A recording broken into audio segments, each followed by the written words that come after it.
cheers from authoritarian leaders to White House aides to the Palestinians, tallying the winners and losers. Dia for White House, Anadolu Agency, Getty. Israel and two Arab Gulf states, the United Arab Emirates and Bahrain, have formally and publicly established diplomatic relations.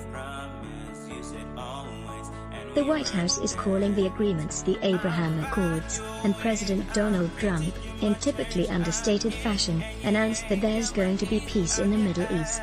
Spoiler alert, no, the UAE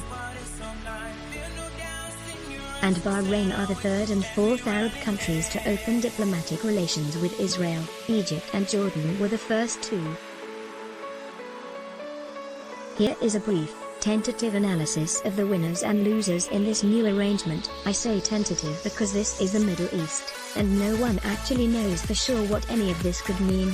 The winners: the White House aides who named this agreement the Abraham Accords, a genius marketing move, though I would have preferred the Isaac and Ishmael Summit, or the Treaty of Ghent, for that matter.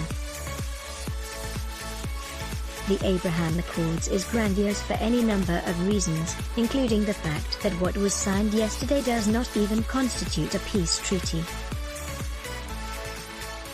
Peace treaties are made between warring parties, and the United Arab Emirates and Bahrain have never been at war with Israel. My personal preference would have been to deploy the big gun himself, Abraham, the father of monotheism, for a peace treaty between Israelis and Palestinians, which would be the thing that actually ended the Middle East conflict.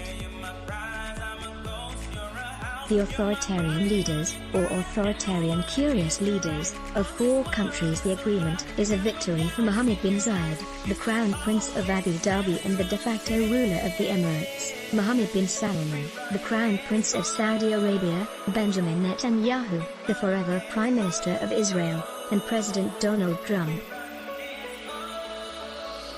Each of these men needed this agreement rather urgently. A. Bin Zayed, because he realizes that the UAE is deeply unpopular with Democrats. The UAE leadership put itself on President Barack Obama's bad side and was a bit too ostentatiously relieved when Trump came into office, and so understands that he needs to make his country look helpful and constructive to Joe Biden, just in case. B. Bin Salman, without whom these Gulf states, Bahrain in particular, would not dare make such a bold and public move, needs this agreement for much the same reason. He has to prove to Democrats, and to Europeans, that he is a constructive and moderate leader, and not merely a murderer of dissidents. C. Netanyahu benefits in at least three ways. First, he diverts attention from his miserable handling of the coronavirus pandemic. Israel is moving into a new, 3-week lockdown on Friday. Second, he manages to make peace with Arabs who are not Palestinians, the particular group of Arabs he'd most like to avoid. And third, he buttresses his reputation among Israeli voters as a statesman on the world stage. D. Donald Trump, because he can tell his followers, particularly his more gullible followers, that he has brought peace to the Middle East. Not that American voters reward presidents who bring peace to the Middle East. Just ask Jimmy Carter. The makers of the F-35 Joint Strike Fighter. In many ways the Abraham Accords amount to an arms deal. The UAE and other states that now engage with Israel will find themselves armed with a better class of American weaponry. The US has pledged for a very long time to maintain Israel's qualitative military edge, but the UAE, in particular, might have just arranged for itself a similar promise.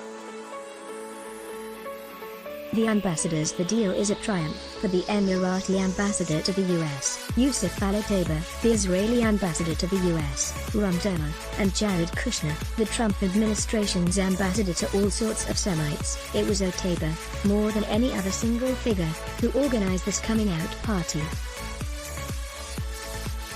He is the canniest and the most influential ambassador in Washington, in part because he has been Zayed's trust, and in part because he so assiduously cultivates his country's image as a, relatively speaking, progressive, anti-extremist Arab state. Dermer, Netanyahu's longtime confidant, gets to claim a diplomatic victory, one that bypasses the core of the conflict, the Israeli-Palestinian struggle. and credit where credit is due. Kushner brought energy and drive to this process, and secured a win for his father-in-law and for the Israeli right, to which he is partial. It was the regional players who made this happen, but Kushner was smart enough to help set the table. Israelis, they can now travel to Dubai and Abu Dhabi, and maybe, soon, to Morocco and Sudan and Oman. The crushing sense of isolation that Israelis feel in their own neighborhood may be partially lifted by this agreement. The losers, the Iranian leadership, Israel and the United Arab Emirates, along with other Gulf states, have secretly cooperated with each other against their common enemy, the Islamic Republic of Iran, for more than a decade. The normalization of relations strengthens this coalition, the members of which, mainly correctly, see Iran and its various terrorist appendages as threats to their stability and territorial integrity, and even to their existence. The Palestinians, a dark and cruel joke I once heard in Saudi Arabia. What's the difference between Arab Gulf leaders and Netanyahu's Likud party? The Gulf states really despise the Palestinians. Once again, Arab leaders are signaling to the Palestinians that they have grown tired of what they see as Palestinian rejectionism and obduracy, and also that they would very much like to be partners with Israel in high-tech development and in the fight against Iran. 2 years ago, Bin Salman told me in an interview, "I believe that each people, anywhere, has a right to live in their peaceful nation. I believe the Palestinians and the Israelis have the right to have their own land." This statement was seen, correctly, as an invitation to Arab states to deepen their ties to Israel. In this new deal, Israel gets something for nothing: relations with 2 more Arab states without so much as a settlement freeze. The Israelis did promise the UAE that they wouldn't formally annex any West Bank land, for the time being at least, but Netanyahu didn't have Trump's permission to annex such land anyway, and he certainly wouldn't get permission from Biden, should Biden win the presidency. There is a case to be made that this new push for normalization will aid the cause of Israeli-Palestinian compromise. David Makovsky of the Washington Institute for Near East Policy and Daniel Shapiro, Obama's ambassador to Israel, argued in the Washington Post, "History and common sense both show that Arab states that maintain diplomatic relations with Israel play a more active role in supporting Palestinian aspirations than those who do not." A smart point, and true, but this deal does nothing at all to convince the Israeli right that gestures toward the Palestinians would be worth making. My view aligns more closely with that of Tamara Kaufman-Wittis, of the Brookings Institution's Center for Middle East Policy, who told me, "The reality of Palestinian politics is that the overall stalemate, the threat of annexation, and now the Emiratis and Bahrainis making their separate arrangements will cause the Palestinians to dig in. This all just reinforces an instinct toward resistance." She went on to say that the Emiratis, known in the region for their hostility to the Palestinians, are not in a position to influence Palestinian politics unless they hope to replace Palestinian leaders with other, more malleable Palestinians of their own choosing. If the so-called Abraham Accords put Iran and its terrorist proxies on the back foot, then good. If they cause Israel to avoid coming to terms with the reality that its continued control over the lives of millions of Palestinians threatens its democratic nature, then both the Palestinian aspiration of nationhood and the Israeli dream of a free and strong democratic haven in the Jewish ancestral homeland could be victims of this agreement. We want to hear what you think about this article.